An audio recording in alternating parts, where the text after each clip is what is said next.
வீரர்களே, இவனை இழுத்துச் செல்லுங்கள்.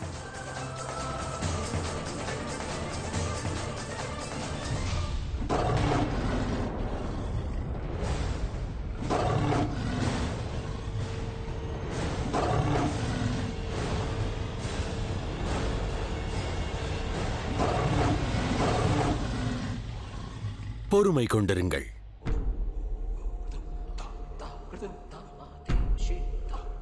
நான் நலம்தான். அனைவரும் இங்கிருந்து செல்லலாம். என் காதலுக்கான பரீட்சை இது. இதை நானே பார்த்துக் கொள்கின்றேன். சரியா? உங்கள் யாவருக்கும் என் நன்றி.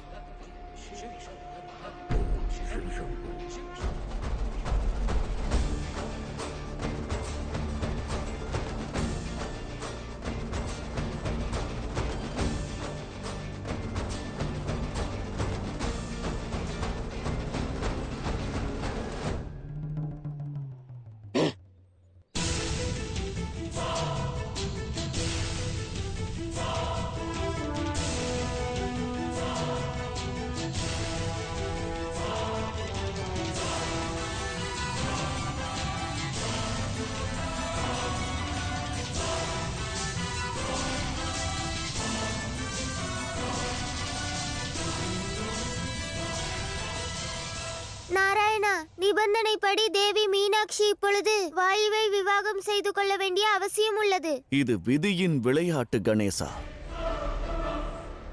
நாம் இதில் பார்வையாளர்கள் மட்டுமே. மீனாட்சி மற்றும் சுந்தரனின் காதல் கதை என்ன ஆகும் என்று காலம்தான் நமக்கு கூற இயலும். நாராயணா, இந்த காதல் கதையில் இயற்கை பல திருப்பங்களை தருகின்றது. மறுபுறமோ அசுரகுரு சுக்கராச்சாரியர், அருணாசுரன் மற்றும் அசுரமாதா தித்தி அவர்கள் மூவரும் காஞ்சனமாலாவிற்காக காத்துக் கொண்டிருக்கிறார்கள். ஆயினும் பிரபு, இக்கணம் மகாதேவரே சிறைப்பிடிக்கப்பட்டு விட்டாரே. நடப்பவை அனைத்தும் மிகவும் வேதனை தரக்கூடிய விஷயமாக இருக்கிறது. சூழ்நிலை தனித்துவமாக இருந்தால் தீர்வுக்கான பாதையும் தனித்துவமாகத்தான் இருக்கும். தனித்துவமான இக்காதல் கதை நம்முடைய பிரபஞ்சத்திற்கு எந்த அளவிற்கு தனித்துவமான பாடத்தை கற்பிக்கப் போகிறது என்று பார்க்கலாம்.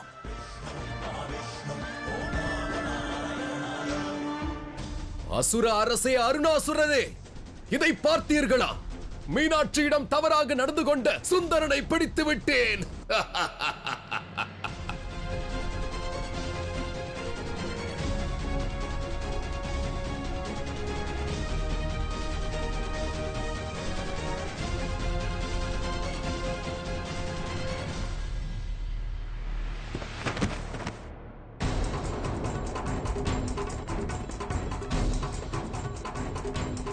தாயே, அனைவரும் உள்ளே செல்லுங்கள். நான் இவளை பார்த்துக் கொள்கிறேன். வா தாயே, வா.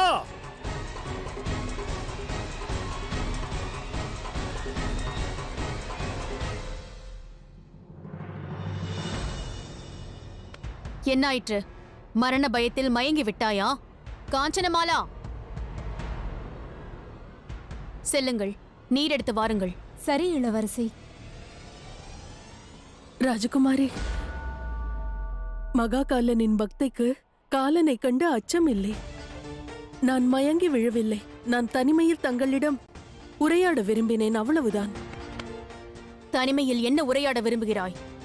ஒரு இளவரசியிடம் இவ்வாறு நடந்து கொள்வது குற்றம் என்று நீ அறிய மாட்டாயா? என்னை எவ்வாறு வேண்டுமானாலும் தண்டியுங்கள். தாங்கள் இளவரசர் வாயுவை விவாகம் செய்ய விரும்பினால் தாராளமாக விவாகம் செய்யுங்கள். ஆனால் அதில் விருப்பம் இல்லாவிட்டால் ஒரே ஒரு முறை சுந்தரனிடம் உரையாடுங்கள். அவன் தங்களுக்கு நிச்சயம் உதவுவான். அவனிடம் நான் உதவி கோர வேண்டுமா? அதற்கு வாய்ப்பில்லை. ஒருவேளை அவசியம் ஏற்பட்டால் தயங்காமல் அவனிடம் உதவி கோருங்கள் ராஜகுமாரி. அது மட்டுமல்ல, சிவன் யார் என்பதை உணருங்கள். அதற்கு பிறகும் என்னை தண்டிக்க விரும்பினால் மரண தண்டனை அளியுங்கள். பிறகு பச்சாதாபத்தின் எந்த தருணமும் தங்களிடம் எஞ்சாது.